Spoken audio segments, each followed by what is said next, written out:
Hello everyone, welcome back to my channel. চলে আসলাম তোমাদের সোনা কথায় সোনা দিদি ভাই। তোমাদের সবাইকে সুস্বাগতম। আজকের ঘটনাটা দারুণ। তোমাদের সবাইকে বলবো আজকে আমার প্রেজেন্টেশন তোমাদের কেমন লাগছে। আর এইটা কিন্তু জিজ্ঞেস করেছে আমাদের প্রিন্স। প্রিন্স কিন্তু করে দিয়েছে, বলেছে সেট আপটা কেমন লাগছে।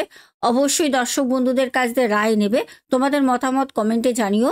এবার যাব ঘটনায়। আর হ্যাঁ, আজকে সোনা কথায় সবাইকে সুস্বাগতম। চলো ঘটনাটা তোমাদের সাথে শেয়ার করি, আর আশা করি ঘটনাটা দারুণ ভয় লাগবে। আচ্ছা, আমাদের যে ঘটনাটা আজকে পাঠায়, ভাইয়ের নাম হচ্ছে রাজীব। রাজীব সান্যাল। ভাই বলে, দিদি ভাই তুমি বিশ্বাস করবে না, আমি সত্যি কথা বলতে এই ভূত প্রেত এইসব জিনিস নিয়ে খুব মাতামাতি করি। এই নিয়ে বাড়িতে প্রচুর মা বাবার কাছে মারও খাই।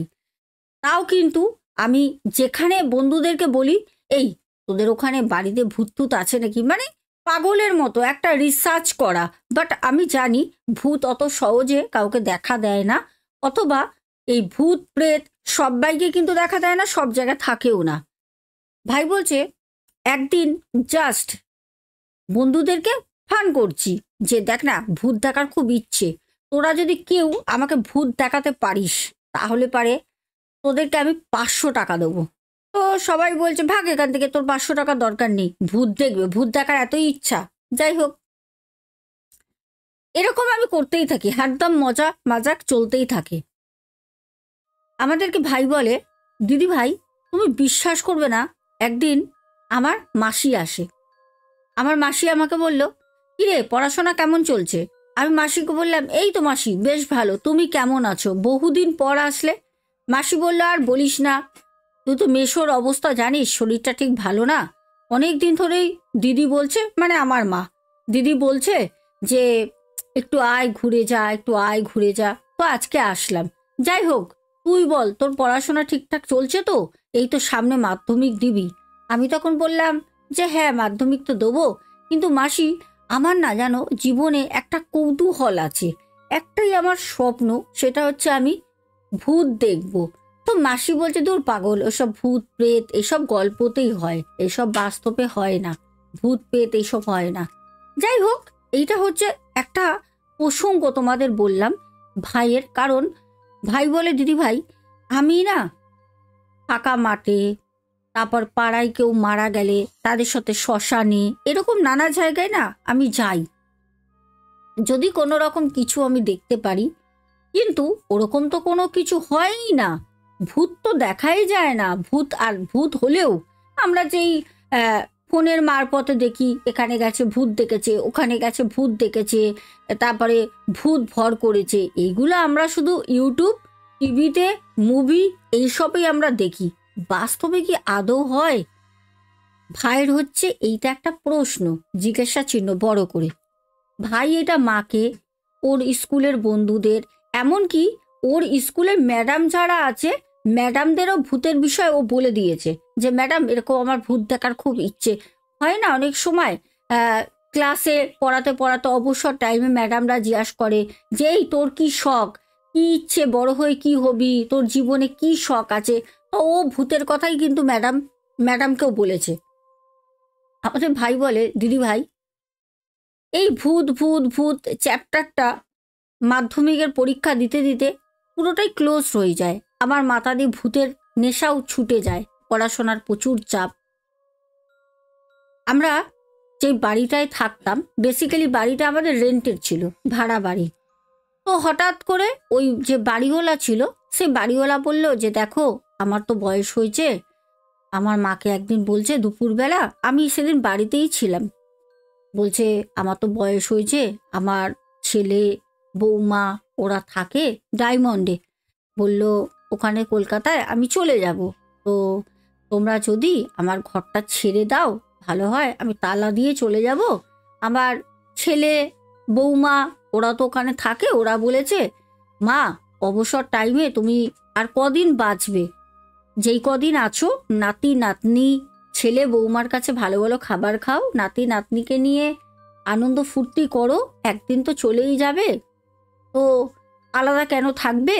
যেই বাড়িটা তোমার ওখানে আছে, তুমি যা ভাড়া আছে, 2জন ভাড়া ছিল ওই বাড়িতে। তো ভাই বলছে আমরা ছিলাম, আর একজন পাশে ছিল, স্বামী স্ত্রী 2জন। বলছে তোমার বাড়িতে ভাড়া যারা আছে তাদেরকে বলো অন্য কোথাও চলে যাক, আমরা ওই বাড়িটা তুমি চলে আসার পর বিক্রি করে দেবো। ভালো কথা। এই কথা বলাতে আমাদের রজত ভাই বলছে, দিদি ভাই আমার মা বলল যে ঠিক আছে, কটা দিন সময় দেন, আমরা ঘর থেকে ঘর ছেড়ে দেবো। আর সত্যি ওনার অনেক বয়স হয়েছে। যাই হোক, আমার মা 2 মাসের মাথায় বাবাকে বলে আমরা ওই ঘরটা ছেড়ে দিই। বলছে দিদি ভাই আমরা একটা বাড়ি ভাড়া নিই, সময়টা ছিল গরমকাল, প্রচুর গরম। আমার বাবা একটা বাড়ি খোঁজ খোঁজ খোঁজ করে একটা বাড়ি খোঁজ পায়, কারণ যার বাড়িতে ছিলাম উনি খুব তাড়াহুড়ো করছিল, মানে উনি ছেলের কাছে চলে যাবে, খুব তাড়া দিচ্ছে যে না আমি আর থাকবো না, তোমরা তাড়াতাড়ি বাড়িটা ছাড়ো। আর যে 2জন ছিল হাজব্যান্ড ওয়াইফ, তারা কিন্তু বলতে বলতে 15 দিনের মধ্যে ঘর ছেড়ে দেয়, কারণ ওরা পালিয়ে বিয়ে করেছিল, তো ওদের শ্বশুর বাড়িতে মেনে নেয়, ওরা চলে যায়। আমাদেরই একটুখানি প্রবলেম হয়ে গেছিল। যাই হোক, একটা সময় গিয়ে আমার বাবা একটা ঘর দেখে। বাড়িটা হচ্ছে দোতলা বাড়ি। বাড়িটা চারপাশে না বন জঙ্গলে ভরা। যার বাড়ি অ্যাকচুয়ালি সে ওই বাড়িতে থাকে না, বাড়িটা পুরো এমনি বন্ধ অবস্থায় পড়ে আছে। এমনকি বাইরের দিক থেকে জানালাগুলোর মধ্যে গাছ জন্মে গেছে। অনেক দিন ধরে পড়ে থাকা একটা বাড়ি, বাবা কারোর মারফতে খোঁজ পায়। তো সেই বাড়িটা বাবা কিন্তু যার মারফতে খোঁজ পায় তাকে একটা টাকা দিয়ে বাবা সেই বাড়িটা ভাড়া নিয়ে নেয়। আর ওই বাড়িটা খুব অল্প টাকার মধ্যে ভাড়া পায়, জল কল ভিতরে সব আছে, খুব কম টাকায়, খুব কম টাকায়। মানে সেটা না এত কম টাকায় আমরা যেই বাড়িতে আগে ছিলাম ওই বাড়ির তুলনায় হাফ হাফ রেন্টে পায়। তো যাই হোক, ভালো হয়। আর সব থেকে বড় কথা, ওই বাড়িতে বাড়িওয়ালা বা আদার্স কেউ ভাড়া থাকতো না। আমাদের ভাই বলে, দিদি ভাই আমরা ওই বাড়িতে গেলাম, বাড়িতে যাওয়ার পর না আমাদের সবার না শরীর ভার হয়ে থাকতো, মানে কাজ কর্ম করতে ইচ্ছা করতো না। হ্যাঁ, আমার পড়াশোনা করতে ইচ্ছা করতো না। মা দেখতাম সারাক্ষণ নয় বসে আছে, নয় দোতলায় জানলায় উঠে জানলা দিয়ে রাস্তার লোক দেখছে, নয় মা ছাদে কোনো কাজ করছে। মানে না একটা সংসার যেটা বলে ওই জিনিসটা না ওখানে যাওয়ার পর একটু এলোমেলো হয়ে গেছিল। বলছে দিদি ভাই তুমি জানো না, মা ঠিক মতো রান্না করতো না, ঠিক সময় খাবার খেত না, পুজো দেওয়ার যে পাঠ সেটা তো পুরোটা উঠেই যায়, পুজো পার্বণ এসব বাড়িতে কিছু হতোই না। যাই হোক, তারপর বাবা যেহেতু বাইরে সার্ভিস করেন, বাবা সপ্তাহে বা মাসে আসতেন, বাবা বাইরেই থাকতেন, বাবার ট্রান্সপোর্টের জব ছিল। তো বাবা উড়িষ্যার দিকে পোস্টিং ছিল। বাবা মাঝে মাঝে যখন আসতো, বাবা তখন বলতো বা ভিডিও কলে মাকে বলতো, কি গো তুমি এরকম মনমরা হয়ে থাকো, তারপরে চোখ মুখ এরকম শুকিয়ে গেছে কেন, এই জিনিসটা কেন? তো মা তখন বলতো যে দেখো আমার এই বাড়িটায় আসার পর আমি জানি না শরীরটা না ভালো লাগে না। যবে থেকে ঢুকেছি, মানে 1 মাস কিন্তু হয়ে গেছে, তখনের কথা বলছি, 1 মাস হয়ে গেল কিন্তু শরীর ভালো লাগে না। তখন আমার বাবা বলতো, দেখো বাড়িটা অনেকদিন পড়ে ঠরে ছিল, তো বাড়িটায় আমার মনে একটা পুজো দেওয়া দরকার। দেখো আমি সামনের সপ্তাহে যাব শনিবারে, তুমি বাড়িতে একটা বড় ঠাকুরের পুজো রাখো। একটা তুলসী গাছ কিনে এনে, এমনি আমরা সবাই জানি বড় বাবার পুজো কিন্তু ঘরের ভেতর হয় না, সেটা বাইরে উঠোনে করতে হয়। তো তখন মা বললো যে ঠিক আছে, আমি দেখছি ব্রাহ্মণের সাথে কথা বলে যদি হয় তোমাকে জানাবো। যাই হোক, একটা বড় ঠাকুরের পুজো দেওয়া হলো, বাবা আসলো, কিছু লোক নেমন্তন্ন করা হলো, পাড়ার তারা আসলো, ভালো ঠিক আছে। এবার মাকে 2-1 দিন পর, মানে আগে তো সেরকমভাবে কারোর সাথে কথা ছিল না, এবার পুজো টুজো দেওয়ার পর যেহেতু পাড়ার কিছু লোকজন আসে, তো সবার সাথে না একটা আস্তে আস্তে ভালো সম্পর্কর দিকে এগোচ্ছে, সবাই কথা বলছে। একটা নতুন জায়গায় তো হট করে সবাই তো কথা বলে না, তো কিছুদিন যাবার পর কথা টথা হয়। তো পুজোর পর থেকে কিছু লোক মাকে বলতে শুরু করে যে তোমরা এই বাড়িটা যখন ভাড়া নিলে তখন এই বাড়িটা একটু খোঁজ খবর নিয়ে নাওনি কেন গো, মাকে বলে। তো মা তখন বলছে, দেখো আমরা যেই বাড়িতে থাকতাম আমাদের ওই বাড়ি থেকে বলেছিল যে উনি এখান থেকে ওনার ছেলে বৌমার কাছে যাবে, খুব তাড়াহুড়োর মধ্যেই বাড়িটা নিয়ে আরও তাড়াহুড়োটা করতে হয়, কারণ পাশে যারা থাকতো তারা শ্বশুর বাড়ি চলে যায়। আর বাড়িওয়ালা তখন না বেশি প্রেশার করছিল যে ওরা চলে গেছে, তোমরা তাড়াতাড়ি ছাড়ো, তাহলে পরে আমিও আমার ছেলে বৌমার কাছে চলে যেতে পারবো। উনি আর একা থাকতে পারছেন না, তখন ওনার আরও শরীর খারাপ হয়ে যাচ্ছিল, যার কারণে আমাদের খুব তাড়াহুড়ো করে বাড়িটা ছাড়তে হয়। তখন সবাই বলছে যে দেখো, তোমরা তো এই বাড়িটায় আসলে, সেরকম কোনো ব্যাপার না, কিন্তু এই বাড়িটা ঠিক সুবিধের না। তখন আমার মা জিজ্ঞেস করে যে সুবিধের না মানে কি, কি ব্যাপার? তখন বলছে দেখো, এই বাড়িটা অ্যাকচুয়ালিও প্রায় 10 বছরের ওপর বন্ধ বাড়িটা। যার বাড়ি সে 1-2বার এসছিল, ওই 2-3 বছর পর একবার আসে একটা লোক, ঠিক করে তারা এই বাড়ির জঙ্গল সব পরিষ্কার টরিষ্কার করে, বাড়িটা ঝাড় দেয়, ঝুলঠুল পরিষ্কার করে আবার বন্ধ করে দিয়ে চলে যায়। প্রায় 10 বছরের ওপর বাড়িটা পুড়ে। তোমরা দেখোনি বাইরে দিয়ে কিরকম গাছের শেকড়গুলো দেয়াল বেয়ে উঠেছিল? মা বলছে হ্যাঁ, ওরা বলেছে যে 1 বছর হয়ে গেছে বাড়িটা বন্ধ, ভাড়া টাড়া আমরা দিই না, তাই তোমরা যখন ভাড়া চাইছো নিতে পারো। তখন মাকে বলল যে না গো দিদি, যার বাড়ি তোমাকে তারা মিথ্যা কথা বলেছে।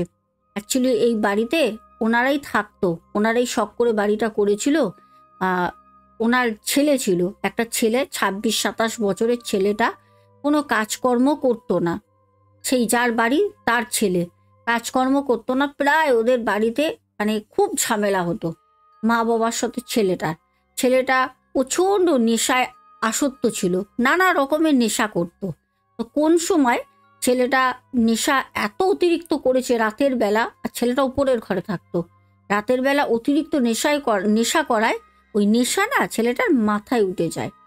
ছেলেটা যে মারা গেছে সেটা বাবা মা নিচের ঘরে থাকতো, জানতোও না। একটা দিনই পুরো বাবা মা কোনো খোঁজ করেনি, কারণ আগের দিন রাতে ছেলেটার সাথে খুব ঝামেলা হয়। এবার রাগে বাড়ির মধ্যে এত বড় একটা ছেলে, 26-27 বছর বয়স, কাজ করে না, কর্ম করে না, এই নিয়ে বলা যাবে না, আজকালের ছেলেপুলেদের বলা যায় না। ঘরে শুয়ে থাকতো, বসে থাকতো, এবার মেয়েদের সাথে ফোনে গল্প করতো, যেগুলো কোনো বাবা মাই মেনে নিতে পারে না, যে এত বড় তুমি ছেলে কাজকর্ম করছো না, এদিকে মেয়েদের প্রতি আসক্ত। এই জন্য ছেলেটার সাথে আগের দিন রাতে খুব ঝামেলা হয়। ঝামেলা হতে ছেলেটা এত নেশা করে, যেই নেশার কারণে ছেলেটা কিন্তু মারা যায়। আর পরের দিন সকালবেলাও মা বাবা নিচের রুমে থাকে, মা বাবার উপরেও যায়নি, কোনো খোঁজ খবরে নেয়নি যে ছেলের কি ব্যাপার, কি হলো, কোনো খোঁজ খবর নেয়নি। রাতের বেলা ছেলেটার দুটো বন্ধু আসে, এসে যখন ওর মাকে বলে যে আন্টি, ছেলের নাম করে বলে কোথায়, তখন বলছে যে উপরে আছে। ওরা গিয়ে দেখে যে নিথর দেহ খাটের ওপর যেরকম ঘুমায় ওরকম ঘুমাচ্ছে। তারপর জানা যায় ছেলেটি মারা গেছে। তারপর পোস্টমর্টম রিপোর্টে জানা যায় যে নেশা, এমন নেশা করেছিল যেটা ওর মাথায় উঠে যায়, ও সহ্য করতে পারেনি, ও কাউকে ডাকতেও পারিনি, হার্ট ফেল করেছে, হার্ট ফেল করে মারা গেছে। তো সেই ছেলেটার, এই 26-27 বছর বয়সী ছেলেটার আত্মা এই বাড়িতে আছে, যার কারণে তার মা বাবাও থাকতে পারেনি, ছেড়ে চলে গেছে। তখন আমার মা শুনে বলছে যে আপনি কি বলছেন দিদি, যদি তাই হতো, তার মা বাবাকে যদি দেখা দেয়, ছেড়ে যদি চলে যায়, তাহলে পরে আজকে 1 মাসের ওপর আমরা আছি, আমাদের সাথে তো কোনো রকম এরম কিছু হচ্ছে না।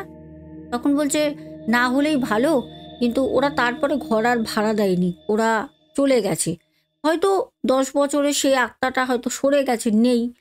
তো এই কথা বলে মাকে। এবার মা আবার সেইটা এসে আমাকে, আমার বাবাকে বলে। আমাদের ভাই বলছে দিদি ভাই, তুমি জানো না, ওই যে বলে না, একটা ধরো তোমার দুধের বাটি দিল, দুধের বাটিটা বললো দুধটা খা, তুমি চুকচুক করে খেয়ে নিলে, তারপর বলল জানিস তুই দুধের বাটিটা যে দুধটা খেলি এর মধ্যে টিকটিকি পড়েছিল, সাথে সাথে দেখবে তুমি বমি করতে শুরু করবে। এর আগের মুহূর্তে যখন তুমি খেলে তুমি কিন্তু জানোও না যে ওর মধ্যে কিছু পড়েছে, তুমি নর্মালি দুধ ভেবে খেয়ে নিয়েছো। ঠিক অবস্থা হলো আমাদের সেম। আমাদের ভাই বলে দিদি ভাই, জবে থেকে এই কথা প্রতিবেশীর মুখ থেকে মায়ের কানে আসলো, আমার মা প্রত্যেকদিন সন্ধ্যাবেলা খুব ভয় পেতে আরম্ভ করলো। মা ছাদে উঠে দাঁড়িয়ে থাকতো, আগেই বলেছি, তারপরে দোতলার রুমে থাকতো। মা যখন জানতে পারলো ছেলেটি দোতলার রুমে মারা গেছে, আমার মা দোতলায় আর উঠতো না, এমনকি দোতলায় আমাকে উঠতে দিত না। বাবা তো কখনো কখনো আসতো, বাবা তো এমনি উঠতো না। এই করে করে না আমরা আরও প্রেসারে পড়ে গেলাম। তারপর হঠাৎ একদিন সামনে আসলো আমার দুর্গাপুজো।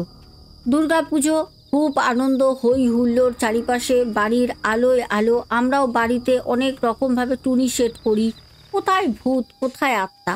কিন্তু ভাই রজত বলে, দিদি ভাই আমার কোথাও গিয়ে যেন একটা কৌতূহল হতো, যদি সেই দাদাটাকে আমি দেখতে পারতাম তাহলে তো বিশাল ব্যাপার হতো। কারণ ওর ওই যে ছোটোবেলা থেকে একটাই শখ, ভূত দেখবে ভূত দেখবে। কিন্তু রজত বলছে, দিদি ভাই একদিন মা সিঁড়ি দিয়ে পড়ে যায়। সেই সময়টা ছিল কালী পুজো।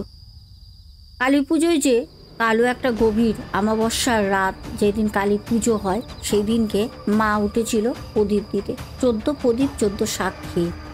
সেদিনকে মা সিঁড়ি দিয়ে নিচে পড়ে যায়। সিঁড়ি দিয়ে নিচে পড়তে মায়ের মাঝাতে খুব লাগে, কোমরে লাগে।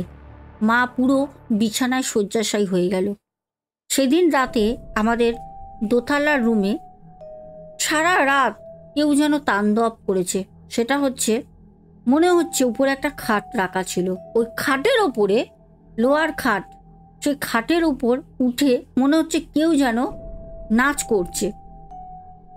খাট যেরকম লোহার, যদি দোতলার উপরে যেরকমভাবে যদি কেউ নাড়ায় যেরকম একটা শব্দ হয়, ওই রকমভাবে পুরো খাট মনে হচ্ছে কাঁপছে, সাথে ঘর কাঁপছে। দিদি ভাই এই জিনিসটা যখন আমাদের জীবনে ঘটছে, আমি আমার বাবাকে কল করলাম, বাবা এই বাড়িতে থাকা যাবে না। এমনি তো প্রতিবেশীর মুখ থেকে এসব শুনেছি, আজকে রাতে অমাবস্যা, আজকে রাতে ওপরে এরকম এরকম হচ্ছে। আমার বাবা বলল, আরে না, তোরা এইসব শুনেছিস বলেই এইসব মনে করছিস, এইসব কিচ্ছু হয় না, এসব ফালতু জিনিস, ভূত প্রেত কিছু হয় না।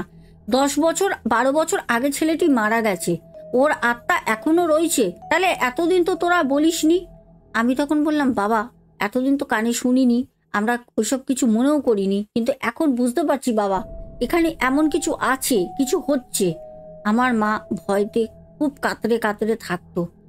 তারপর আমাদের ভাই বলছে, দিদি ভাই এত আত্মা বা ভূত দেখার আমার ইচ্ছে ছিল, আমার তো কিছু হলো না, কিন্তু আমার মায়ের পেছনে লেগে গেল। সেটা হচ্ছে, আমার মা প্রায় আমাকে বলতো, দেখ বাবু আমার পাটা চিড়ে দিয়েছে। মা না দেখাতো মায়ের পা চিড়ে দিয়েছে। কখনো মা শাড়ি পরে থাকতো বাড়িতে, কখনো মায়ের পিঠে আঁচড় দিয়ে দিত, কখনো মায়ের হাতে আঁচড় দিত। এরকমভাবে না মানে মাকে ক্ষতি করতে লাগলো। আস্তে আস্তে আমার মা একদম রোগা, একদম রোগা, মানে চোখে দেখা যেত না। আমার মাকে এত সুন্দর দেখতে ছিল, সবাই দেখে বলতো লক্ষ্মী প্রতিমা। সেই মাকে দেখলে না ভূতের মতো লাগতো। মায়ের পুরো চোখ, পুরো এইগুলো না পুরো কালো হয়ে যেত। তারপর পুরো কালো হয়ে গেছিল, গালটা না এরকম পুরো মানে ঢুকে গেছিল। সেই যে কি বিকট মাকে লাগতো। মা না একদম যেরকম মায়ের বয়স ছিল তখন, ধরে নাও ওই 38 বছর, 37-38 বছর বয়স আমার মায়ের তখন। কিন্তু বিশ্বাস করবে না, আমার মাকে দেখলে মনে হতো যে আমার মা হয়তো অনেক বয়সী, অনেক বয়স মায়ের বেড়ে গেছে। বলিরেখা যেটা বলে মহিলাদের, সেই বলিরেখা না আমার মায়ের মুখে চোখে ছাপ পড়ে গেছিল।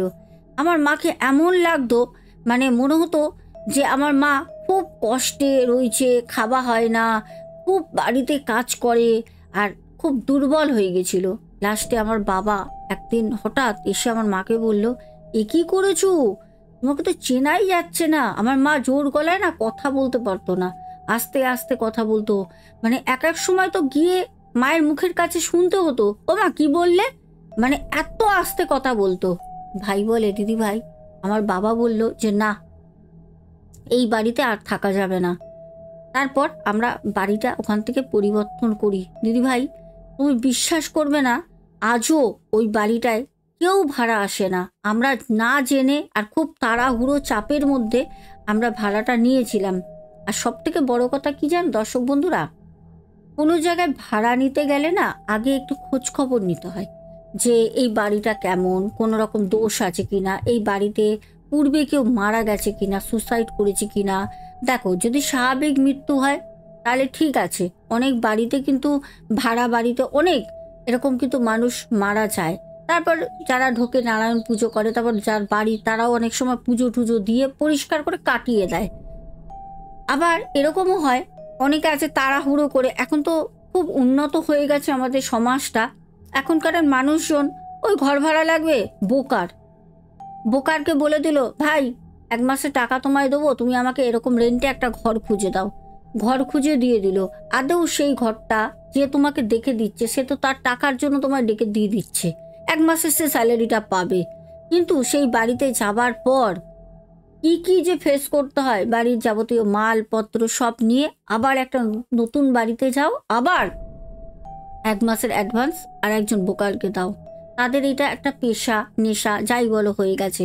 এখন মনুষ্যত্ব বোধ বলে কোনো জিনিস নেই যে মনুষ্যত্ব বোধ আছে তোমাকে সে বলবে যে না এখানে খারাপ যেও না, এটা নিও না, এরকম কিছু নেই। আর সব থেকে বড় কথা, যদি প্রতিবেশী না বলতো তাহলে হয়তো ভাই বলে, দিদি ভাই একটা সময় হয়তো খুব বড় একটা বিপদ হয়ে যেত, আমরা তো এইসব জানতামই না। বলে দিদি ভাই আজ তোমাকে যে ঘটনাটা বললাম, এই ঘটনাটা অনেক বছর আগের, অনেক বছর, প্রায় ধরে নাও 6.5 বছর হয়ে গেল আমরা এই বাড়িতে ছিলাম। আমরা এখন নিজের বাড়ি করেছি, আমরা জমি কিনে নিজের বাড়ি করে এখন বসবাস করছি। আর এই বাড়িটা 6.5 বছরেও এখনো পর্যন্ত আমরা ছেড়ে আসার পর একজনও ভাড়াতে আসেনি। কারণ আমরা যেরকম তাড়াহুড়ো করেছিলাম ওরকমভাবে কেউ হয়তো তাড়াহুড়ো করে না। কারণ হয়তো সবাই খোঁজ নেয়, আমাদের যেরকম পাড়ার প্রতিবেশী বলেছিল এরকম সবাই সত্যিটা বলে দেয়, তাই জন্য সেই বাড়িটা আজও পড়ে রয়েছে। আর এই বাড়িতে কেউ ভাড়াও আসে না। শোনা গেছে ভেতরে ভেতরে বাড়িটা বিক্রি করার অনেক চেষ্টা করেছে যার বাড়ি, কিন্তু সেই বাড়ি বিক্রিও হচ্ছে না। খুব কম দামে, খুব কম দামে, অত সুন্দর একটা জায়গায়, লোকালিটি ভালো, চারপাশে বাড়িঘর আছে, তার মধ্যে ওই বাড়িটা হন্টেড। ওই বাড়িটা হন্টেড, ওই বাড়িটা কোনো মতে বিক্রি আর হচ্ছে না। ভাড়া তো হয় না, বিক্রিও হচ্ছে না, ওরকম তালা মারা পড়ে রয়েছে।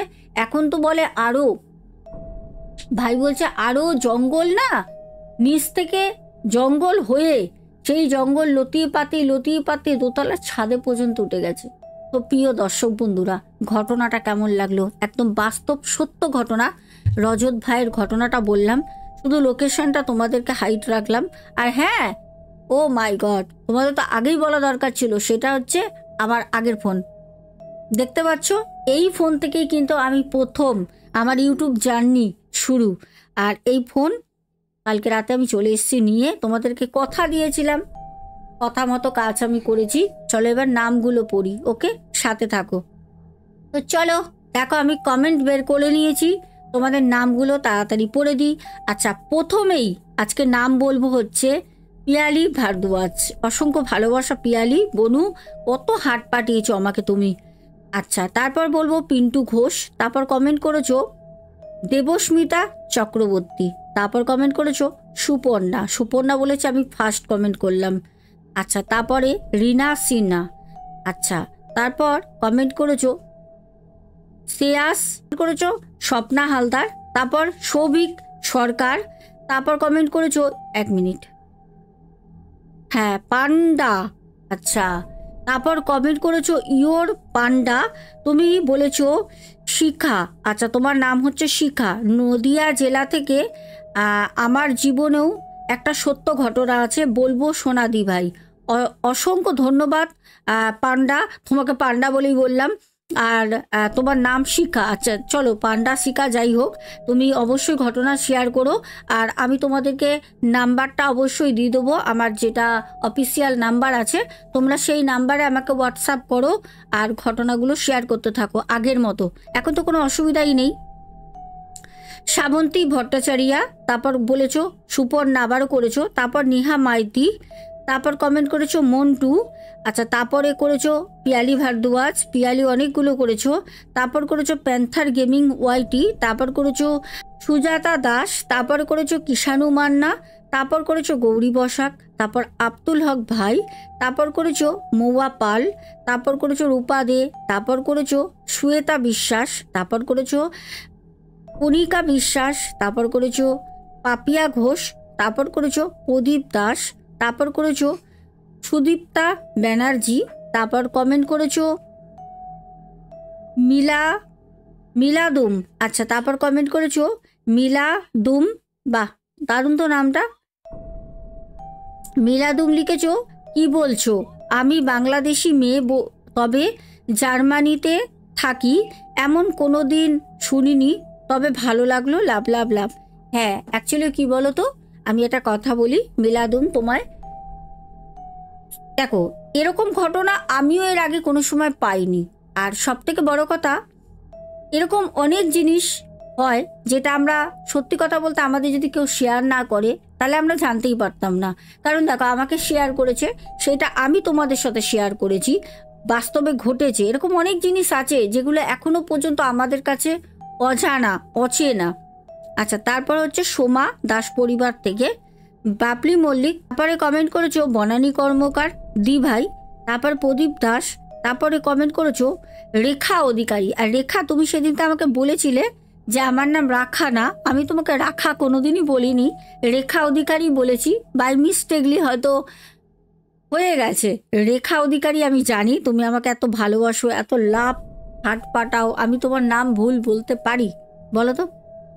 আচ্ছা তারপরে কমেন্ট করেছো অন্তরা ড্যান্স, তারপর কমেন্ট করেছো চন্দনা গোপে, বর্ষা সরকার, সোমা দেবনাথ, রাখি, তারপর কমেন্ট করেছো এইরকম একটা ঘটনা। আচ্ছা রাখি বলেছো এইরকম একটা ঘটনা আমাদের বহুবাজারের বাড়িতে ঘটে চলেছে। তাহলে ভাবো, বহুবাজারে কলকাতায় আমাদের এই বনুর বাড়ি, তার বাড়িতে এইরকমই ঘটনা ঘটে চলেছে, পূর্বপুরুষ আছে বাড়িতে, তাহলে হয় না কেন? সব হয়।